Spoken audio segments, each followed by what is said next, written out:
أعوذ بالله من الشيطان الرجيم. بسم الله الرحمن الرحيم. الحمد لله رب العالمين. الحمد لله ثم الحمد لله. الحمد لله الأول قبل كل شيء بلا ابتداء، والآخر بعد كل شيء بلا انتهاء. ثم الصلاة والسلام على خير خلق الله محمد بن عبد الله صلى الله عليه وآله وعلى آله الطيبين الطاهرين الذين أذهب الله عنهم الرجس وطهرهم تطهيرا.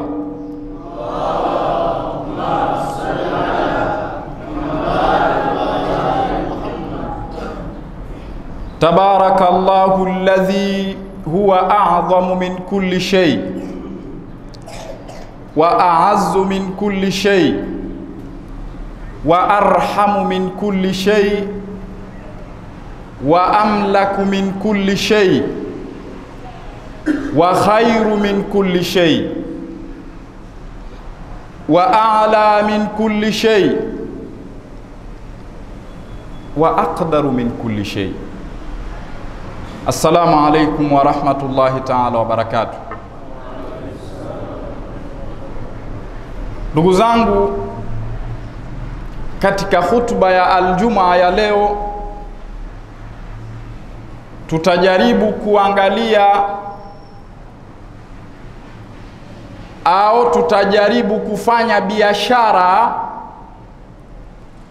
na Mwenyezi Mungu Subhanahu wa Ta'ala. Ukisoma katika maisha ya mwanadamu unatambua ya kwamba maisha ya mwanadamu yote yapo katika kitu ambacho kinaitwa biashara. Leo ukiangalia maisha ya watu wengi wanafanya biashara, wanauza, wananunua. Lakini haya yote wameyapata wapi? Lakini haya yote wanayafanya kwa idhini ya nani?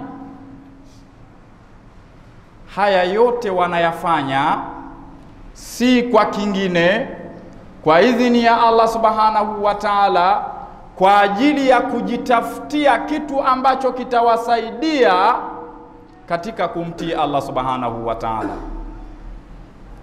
Wanatafuta kile ambacho kitawasaidia kuwa na nguvu za kumtii Allah Subhanahu wa Ta'ala.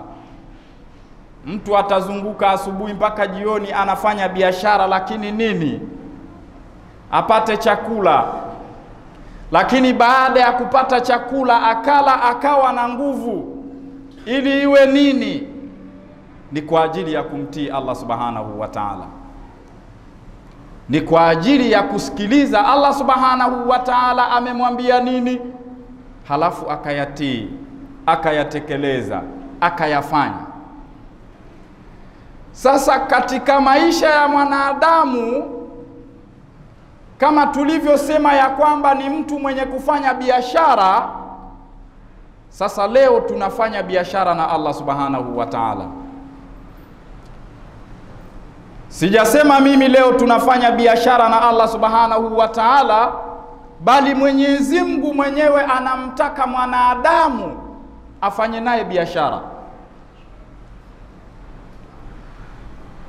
Sasa hapa ndio unaingia unaisoma Qur'ani.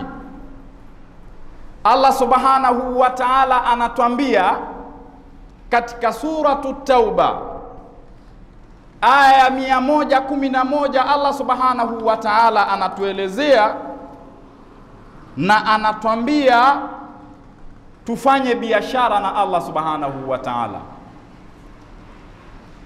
Lakini hiyo biashara Mwenyezi Mungu Subhanahu wa Ta'ala anatuambia tufanye naye.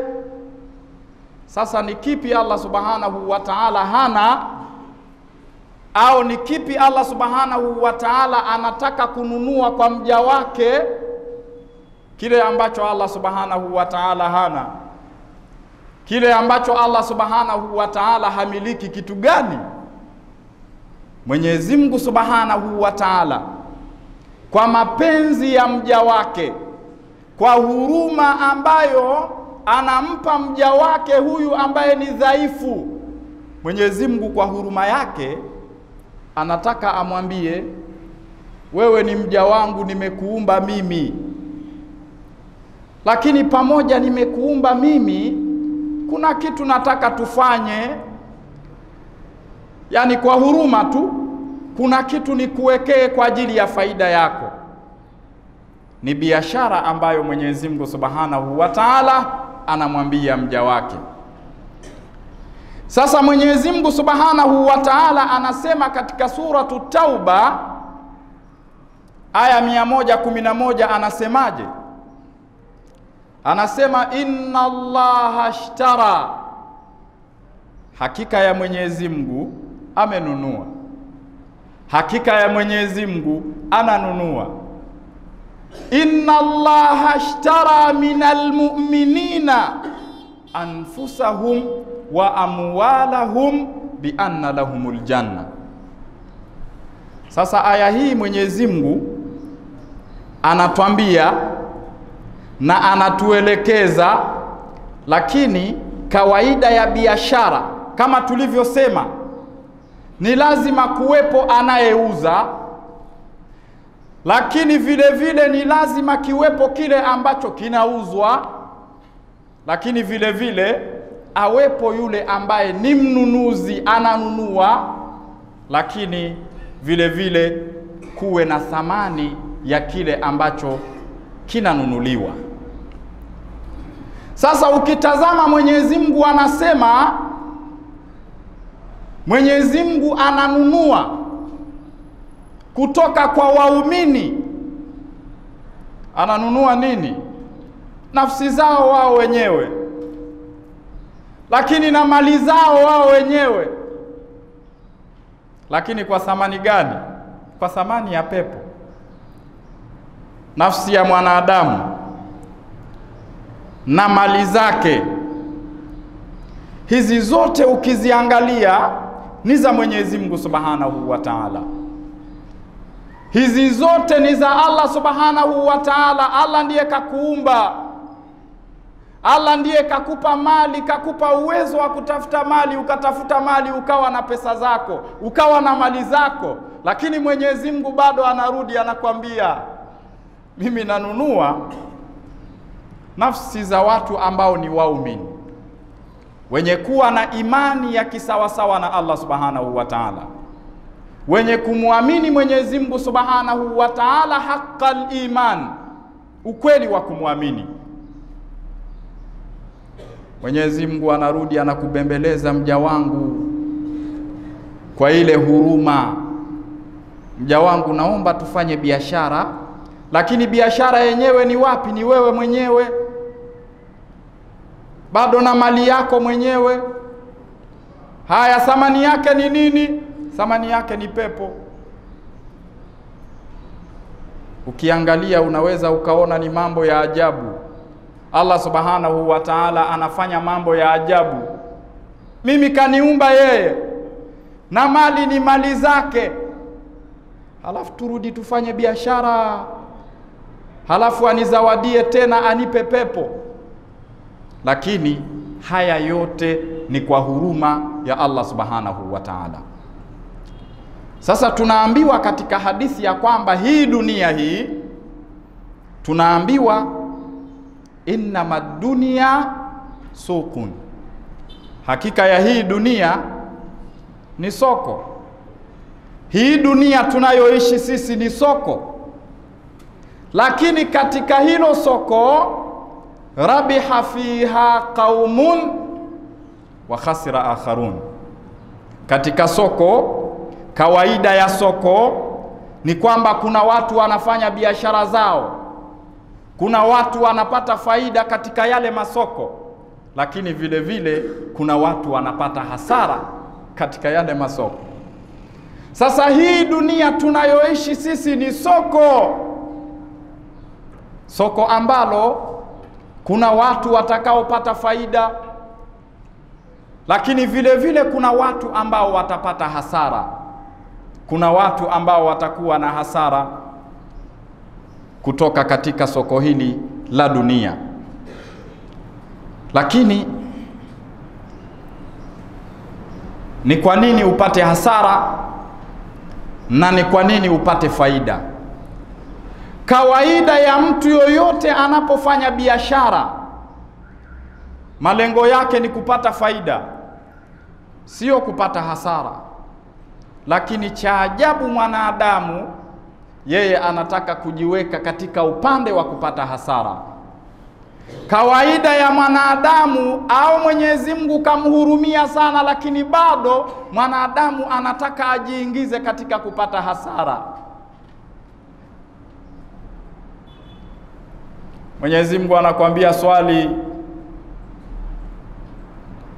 lakini mwanadamu unaona swala tu, mtakwenda kuswali. Mwenyezi Mungu Subhanahu wa Ta'ala anakuambia fanya wema, unaona wema wa nini? Mali ni zangu, nitoe sadaka bana. Mwenyezi Mungu anakuambia usisengenye, lakini bado utakaa na mwenzio unamwambia ya Rabbi, hauelewi, we hautambui, mimi najua. Unakaa unamsema mtu, unakaa unakula nyama ya mtu, halafu nyama yenyewe ni ya mtu ambaye tayari kasha kufa. Hata ni bora angekuwa ni hai, lakini ni mtu tayari ashakufa, na bado unakwenda kula nyama yake. Hiyo ndiyo hakika ya mtu mwenye kusengenya. Lakini sisi hapa tunataka tumuulize Allah Subhanahu wa Ta'ala, dunia hii ni soko, na katika soko kuna kawaida au ni aina mbili tu zinazopatikana katika soko, ima ni faida au ni hasara. Mwenyezi Mungu sisi tunatamani tupate faida katika soko hii ya dunia. Tufanye nini? Mwenyezi Mungu Subhanahu wa Ta'ala anatuambia kwamba tukitaka tupate faida katika biashara hii ambayo inapatikana katika soko la dunia, tufanye nini? Mwenyezi Mungu hapa anatuelekeza ni vitu gani vya kufanya, nini tufanye, au biashara ambayo inatupa faida ni biashara ya aina gani. Allah Subhanahu wa Ta'ala anatuambia, innal ladhina yatluna kitaba Allah wa aqamus sala wa anfaqu mimma razaqnahum sirran wa alaniyatan. Lakini wanataka nini? Yarjuna tijaratan lan tabur. Mwenyezi Mungu anatuambia katika biashara ambayo itatupa faida, biashara yenye faida katika hili soko la dunia. Sisi tupo katika soko, lakini biashara ambayo inatupa faida ni biashara gani? Mwenyezi Mungu anatupa mambo matatu ambayo tukiyafanya mambo yale tutakuwa ni wenye kupata faida katika hii dunia, tutakuwa ni wenye kufaulu katika soko ambalo kila mmoja anatamani atoke na faida. Sasa Mwenyezi Mungu anatuambia nini? Anatupa mambo matatu. Anasema innal ladhina yatluna kitaba Allah, hakika ya wale ambao yatluna kitaba Allah, wanasoma kitabu cha Mwenyezi Mungu Subhanahu wa Ta'ala, wanaisoma Qur'ani, wanakuwa na ilmu. Wale watu wenye kuwa na ilmu ya kumtambua Allah Subhanahu wa Ta'ala, wale watu ambao wanasoma kitabu cha Mwenyezi Mungu Subhanahu wa Ta'ala. Leo ukiangalia masomo yote haya ukiyasoma, au masomo yote yanayofundishwa, lengo lake ni nini? Lengo lake ni kuitambua Qur'ani. Haya, ukishaitambua Qur'ani, lengo lake ni nini? Lengo lake ni kumtambua Allah Subhanahu wa Ta'ala. soma falsafa, soma fiqhi, soma aqida, soma masomo yote ya dini, lakini mwishoni utakwenda ili uitambue Qur'ani. Haya yanakupeleka, yanakusaidia ili uitambue Qur'ani. Lakini soma sayansi, soma masomo ambayo yametenganishwa tukaambiwa ni masomo ya dunia, ni masomo ya kidunia. Yani kuna masomo ya dini na kuna masomo ya dunia. Fanya tuyaite hivyo, lakini haya, soma sayansi. Haya, ukishatambua katika hiyo sayansi, ili ikufikishe wapi? Utakuta inakurudisha katika Qur'ani. Unakuta inakupeleka katika mambo ambayo Qur'ani Mwenyezi Mungu Subhanahu wa Ta'ala alishasema kule, alishaelekeza kule, inakurudisha kule. Lakini ikisha kurudisha katika Qur'ani ni nini? Ili umtambue Allah Subhanahu wa Ta'ala. Sasa Mwenyezi Mungu anatuambia hakika ya wale wenye kuisoma Qur'ani, wenye kusoma kitabu cha Allah Subhanahu wa Ta'ala, wakaielewa, wakawa na ilmu. Lakini bado tu ukishasoma tayari una hiyo ilmu, wa aqamu sala, lakini wanasimamisha swala. Huwezi kuswali kama huna ilmu. Huwezi kufanya biashara kama hauna ilmu na biashara. Kwa hiyo huwezi ukafanya ibada ikawa ni ibada ya kisawasawa, ibada iliyokamilika, kama hauna ilmu. Mwenyezi Mungu anakwambia soma Qur'ani, halafu baada ya kuisoma umeielewa, unakwenda kusimamisha swala. Sasa unakwenda kuswali. Sasa unakwenda kuzungumza na Allah Subhanahu wa Ta'ala. Sasa unakwenda kuwasiliana na Allah Subhanahu wa Ta'ala. Lakini ndio umesoma Qur'ani au umesoma sayansi na masomo mengine, tayari una ilmu, imekupeleka katika Qur'ani, umeitambua Qur'ani, imekupeleka kwa Allah Subhanahu wa Ta'ala, umekuwa ni mtu mwenye kumtii Allah Subhanahu wa Ta'ala, unaswali, unatekeleza ibada ambazo Allah Subhanahu wa Ta'ala akakuamrisha. Jambo la tatu anakwambia wa anfaqu mimma razaqnakum, lakini wa anfaqu mimma razaqnahum, lakini wanatoa na vile ambavyo tuliwaruzukia au tuliwapa kama riziki. Mtu ana mali zake, kweli umepambana, umetafuta kwa uwezo wa Allah Subhanahu wa Ta'ala. Mwenyezi Mungu Subhanahu wa Ta'ala kakupa taufiki, kakupa nguvu, ukawa na mali.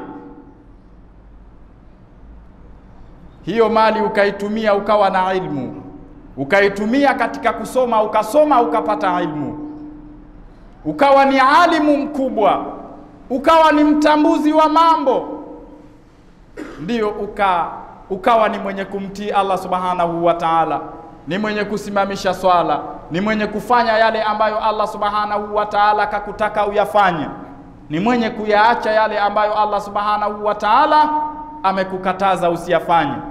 Lakini bado na ile mali yako uitoe. Lakini unaitoa kwa nini? Ni kwa ajili ya ile amri ya Allah Subhanahu wa Ta'ala anayoitaka atiiwe.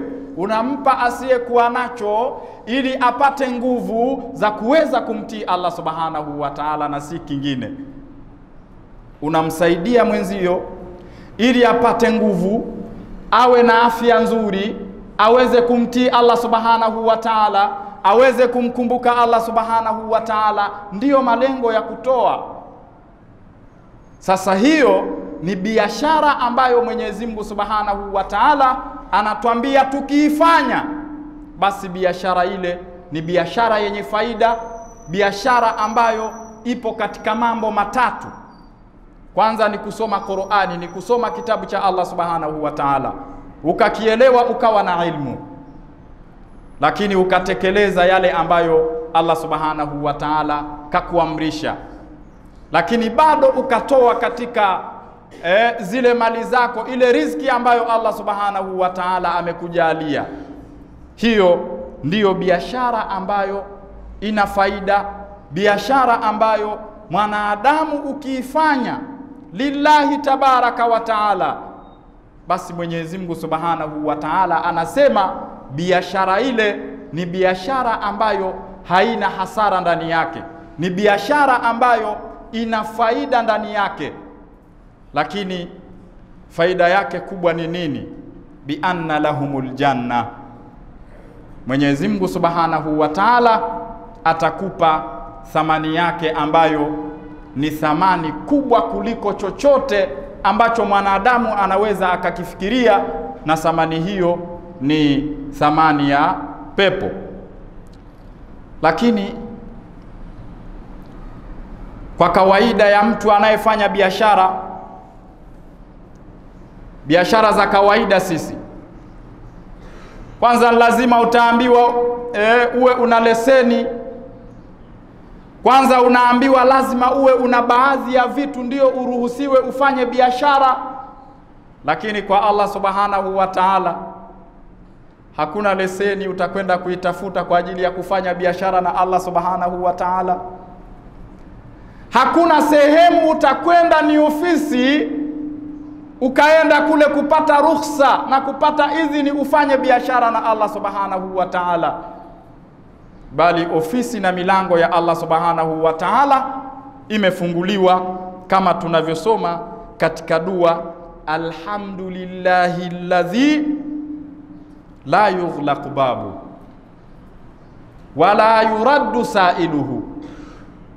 Shukurani zote anastahiki Mwenyezi Mungu subhanahu wa ta'ala, yule ambaye la tughlaqu babuhu, milango yake haifungwi. Muda wowote ukimtaka Allah subhanahu wa ta'ala unazungumza naye. Muda wote ukimtaka Mwenyezi Mungu subhanahu wa ta'ala unampata. Haihitaji ukaanza kugonga mlango wa fulani ili nifike kwa Allah subhanahu wa ta'ala. Haihitaji ni lazima niwe na kitu fulani ili niende kwa Allah subhanahu wa ta'ala. Milango ya Allah subhanahu wa ta'ala imefunguliwa, na Mwenyezi Mungu subhanahu wa ta'ala hamrudishi yule ambaye anamuomba Allah subhanahu wa ta'ala, anamtaka Allah subhanahu wa ta'ala, anataka azungumze na Mwenyezi Mungu subhanahu wa ta'ala. Mwenyezi Mungu hamrudishi mtu yule. Sasa hiyo ni biashara ambayo tukiifanya basi tutakuwa na faida au tutapata faida ndani ya biashara ile. Lakini fil muqabil, kuna biashara ambayo lau ukiifanya biashara ile utakuwa ni mtu mwenye kufanya au ni mtu mwenye kupata hasara. Utakuwa ni mtu ambaye anafanya biashara lakini ndani ya biashara yake pana hasara, hakuna faida. Sasa ni biashara gani hizo? Hizo ni biashara ambazo Mwenyezi Mungu subhanahu wa ta'ala amezikataza. Mwenyezi Mungu subhanahu wa ta'ala hadhiridhii. Hizo ni biashara za shaitan, biashara za ibilisi, biashara ambayo Mwenyezi Mungu subhanahu wa ta'ala anakataza usifanye, lakini unakwenda kufanya. Ni biashara haramu. Yani kama leo mfanya biashara anafanya biashara, basi kuna biashara ambazo ni haramu, hatakiwi kufanya. Basi ndivyo hivyo kwa Allah subhanahu wa ta'ala, kuna biashara ambazo mtu akizifanya biashara zile zina hasara kwa Allah subhanahu wa ta'ala, na ni biashara ambazo zitakupelekea pabaya. Biashara hizo ni nyingi. Biashara hizo ni nyingi, lakini ikiwemo mojawapo azina. Mwenyezi Mungu subhanahu wa ta'ala anatuambia msifanye zina, msikurubie zina, wala taqrabu zina, msije mkaikaribia zina.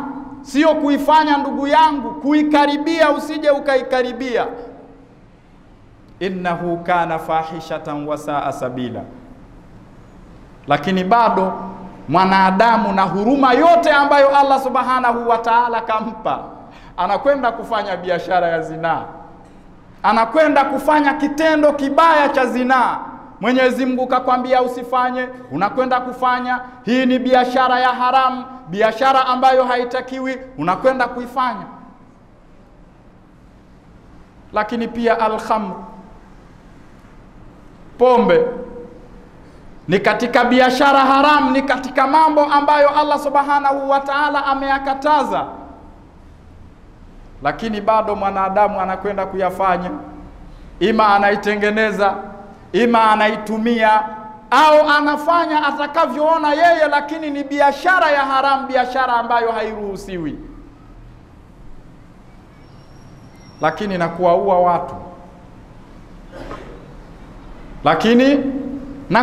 watu, Mwenyezi Mungu anasema usije ukaiua nafsi ambayo Mwenyezi Mungu subhanahu wa ta'ala ameharamisha nafsi ile kuuawa, ila ikiwa kuna haki ya ile nafsi iuawe. Lakini leo kuna watu wanaua watu wanaua watu. Lakini kwa nini unamuua mwenzio? Kwa sababu kuna kitu kanizidi, kwa sababu huyu ndio ni mtu ambaye analeta vikwazo katika biashara zangu, lakini analeta vikwazo katika cheo changu, lakini analeta vikwazo katika mambo ambayo mimi nayasimamia. Halafu kwa bahati mbaya anakuwa sio mambo mazuri, unasimamia mabaya. Unaona mwenzio anayafanya vizuri, anataka akuelekeze, ayarekebishe yawe ni mambo mazuri. Taktuluhu, unamuua. Ima unamuua bil mubashara, yani unamuua bil mubashara, au unamuua kwa kumfanyia vitu. Basi kuna baadhi ya vitu nitamfanyia vikwazo, nitamwekea vikwazo, huyu hatokula, hatoishi vizuri, hatokunywa, kwa namna hiyo mpaka inampelekea anakufa. Unaingia katika wauaji. Biashara hizi na mfano wa hizi na zingine ambazo Allah subhanahu wa ta'ala anazikataza ni biashara ambazo mwanadamu akizifanya basi atakuwa amepata hasara katika ile biashara yake. Kwa hiyo ndugu zangu, katika Ijumaa hii tuondoke na neno au tuondoke na khulasa ya kwamba katika hii dunia, kama tunavyoambiwa katika hadithi, hii dunia ni soko, na kawaida ya soko kuna wanaopata faida na wanaopata hasara, na tumeshaeleza faida inapatikana wapi na hasara inapatikana wapi. Lakini tuondoke na khulasa ambayo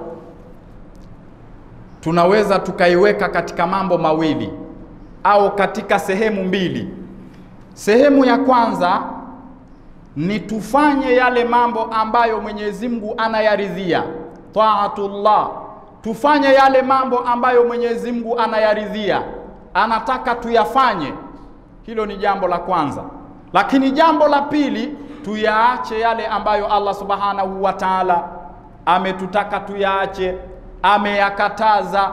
Kwa kufanya hivyo tutakuwa tumefaulu katika hii soko ya dunia ambayo sisi tunaishi, na kwa ajili hiyo basi tuweze kuondoka katika hii dunia, tuwe ni watu ambao wamepata faida katika biashara yao na Allah subhanahu wa ta'ala. Inna a'tainaka al-kauthar fasalli li rabbika wanhar inna shani'aka huwa al-abtar.